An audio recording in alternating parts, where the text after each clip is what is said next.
week one has one game featuring top 25 teams. What can college football do to fix this in the future? A college football playoff where 12 teams can get in, and then you can schedule tougher opponents throughout the year because you know that you don't have to be in the top 2 or 4. It's already been done. I'll let you say what you want to about this topic, but I think I just took that puppy and laid it to rest. Nighty night to my dog, Rue. We named Foo after the Foo Fighters because our family had a great event there, but we've now changed it to Rue because he bounces like the kangaroo. Here's how you do it. You take. By the way, great job of handling that non sequitur that I just threw at you. College football should step in and just say the first game of the year on Saturday should be a rematch of the national title game. Every single year. The first game should be a rematch of the national title. I know that's Georgia TCU this year. I get it. But most of the time, it's not going to be Georgia TCU, right, Dave? That's not going to be a thing. So you can't do that, Caleb. These schedules are made years in advance. And by the way, you want to talk about your neutral site games. I hate the neutral site games, but if I'm Tennessee, I'm calling Southern California because imagine those two offenses going against each other. And I want to recruit in LA. I'm like, let's do a home and home because guys, you could lose a game in September and still make the college football playoff. Virginia is about the dumbest opponent that you could schedule because I don't blame Tennessee for Virginia. Well, let me finish this. Okay, Virginia is the dumbest opponent you could schedule because in a really crazy year, they're good enough where maybe they could upset you. And if you're in a down year, which Tennessee's not, that's the worst type of opponent for me. You either go absolute low level like Austin Peay. I like keeping the money in state. So MTSU, those type of teams. Or you go with elite that's going to get you more coverage or the recruiting area. But oftentimes those two latter serve the same purpose. So I don't think they have anything to fix. I'm perfectly fine with this. I'm perfectly fine with seeing teams play slightly lower level opponents, and I'll be able to judge them. I don't want to say preseason. It's not. Stadiums are still going to be full. The electricity is going to be fantastic. That's the nostalgia of the sport. Don't fix anything, NCAA. Don't listen to Caleb. Do not do it. You suck. College Another football. Happy Gilmore reference. Rest in peace, Bob Barker. The start of college football is like Christmas. Okay. And this is like if you wanted the new. It's not. It's like Hanukkah. You get a present every day for, I'm not Jewish. 8 days. 8 days. 8 days. That's what it is. What's wrong with that? You get a present. Right, but at least the present may be something you wanted. This is like if you wanted the Xbox for one day of Hanukkah, and instead you got like a rubber glove. Okay, so I mean, it's that's what this is. Fans are totally cheated. Fans are totally being cheated out of this. This top 25 game, Florida State LSU, it's not even on Saturday. It's on Monday.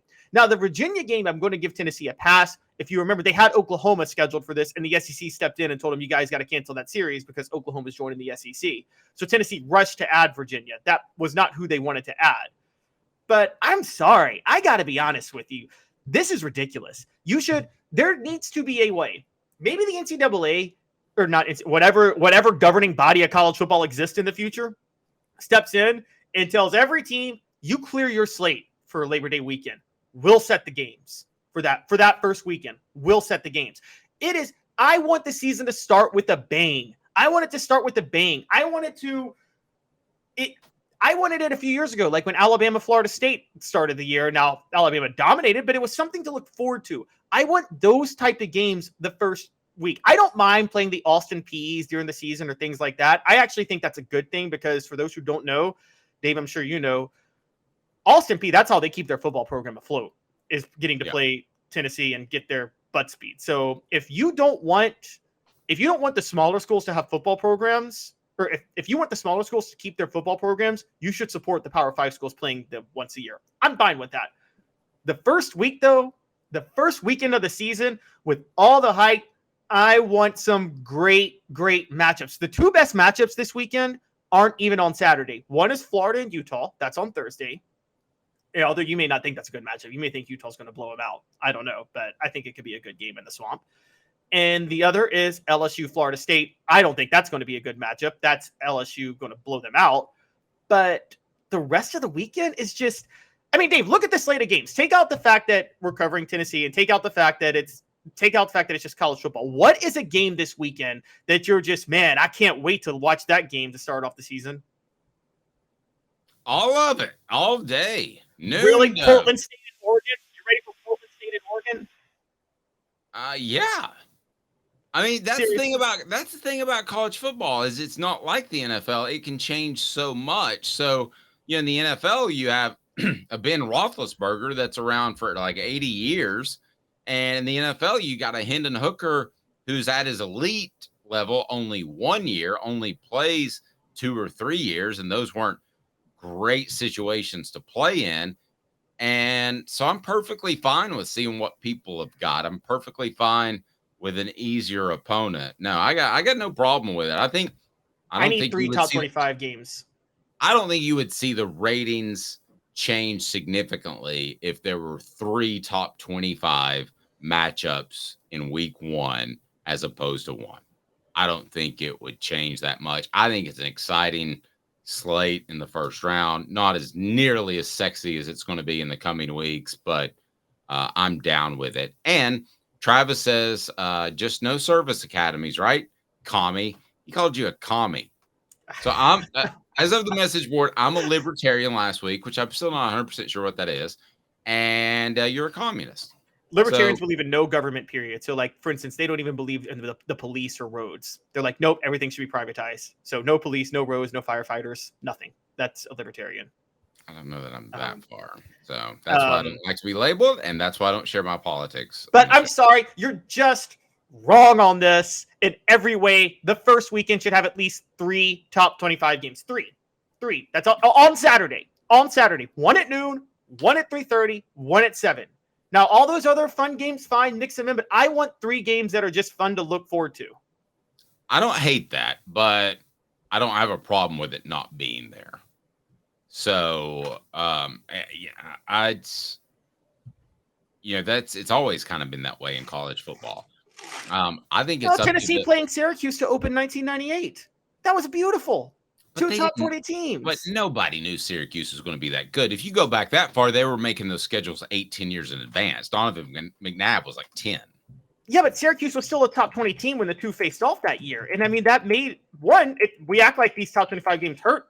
It helped Tennessee. It clearly helped Tennessee. So I just look, I'm sorry. I'm totally for this. I think Georgia Clemson 2 years ago, that was beautiful when they played each other. 2 top 5 teams, 2 top 10 teams. I want a couple of those every year. Well, you got Alabama and Miami 1 year, and Alabama just trounced them. I got no problem with it. I mean, if you want to do your noon 3:37, I think that's a pretty good idea.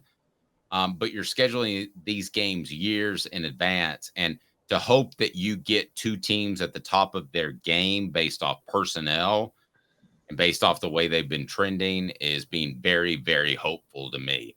Nobody even tried with these. What? Nobody even tried with these, though. Nobody even tried, and that's my issue. It would be one thing if, again, why should you when you're trying to make a 4-team playoff? Now, if you can make a 12-team playoff, Danny White, instead of putting aisles of cereal in Thompson Bowling Arena, should be much more concerned about scheduling some marquee opponents. Do it yourself. Go out and do it yourself. If the guy that's mowing your lawn doesn't do a good enough job of it, go do it yourself. But here's Caleb telling me that the NCAA needs to get involved in scheduling. Good Lord, Caleb, everything else they touch, they screw up. The NCAA's problem is they never were an effective governing body because the power was taken away from them in the 1980s. But yes, I would have loved the NCAA to get involved in scheduling. Schedule a couple of big games a year. I'd love it. Terrible idea. But I would like to see an SEC Big Ten matchup.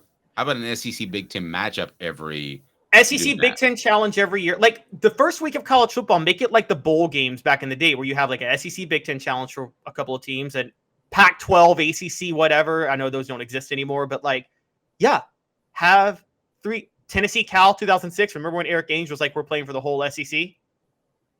Like that. Make college football start off like that. That's on Danny White, not the NCAA. The NCAA comes monkeying around in your business, and suddenly there are problems. He's Caleb Calhoun. I'm Dave Hooker with you weekdays, 10 a.m. live on YouTube. Wherever you stream, it's there as well. And I want to highly encourage you to hit the notifications button because we've got all kinds of good stuff coming up. Also, you know what I need you to do is I need you to subscribe and tell a friend, and we're going to start giving away great stuff. I've still got some Hooker shirts, maybe a little bit dated because there's no Hendon, but there's still a Dave. And also going to have the opportunity to give away some Celebrate 98 books. It's Celebrate 98, the untold stories behind Tennessee's 1998 national championship run. And I hope you enjoy it. Caleb, for goodness sake, he's like, you better enjoy it because I filled in for Dave a lot when that guy's been working on that dad blame book. But Caleb, you get a free copy. How about that? Sounds good to me. Are you a quick reader? Yeah, I can read pretty quickly. I'm a quicker writer than I am a reader. I will say that. I'm a much quicker writer. I am too. I think within 5 years, I will have written more books than I've read. That's my goal. Wow. A lot of okay. No, it's not a lot of books. Yeah, I couldn't do that. No, I mean 5 books and I've topped my reading mark. I'm not a book guy. I read periodicals all day, but I'm just not a book guy. Travis says hookers will never go out of style. No, they won't. So, man, we're excited.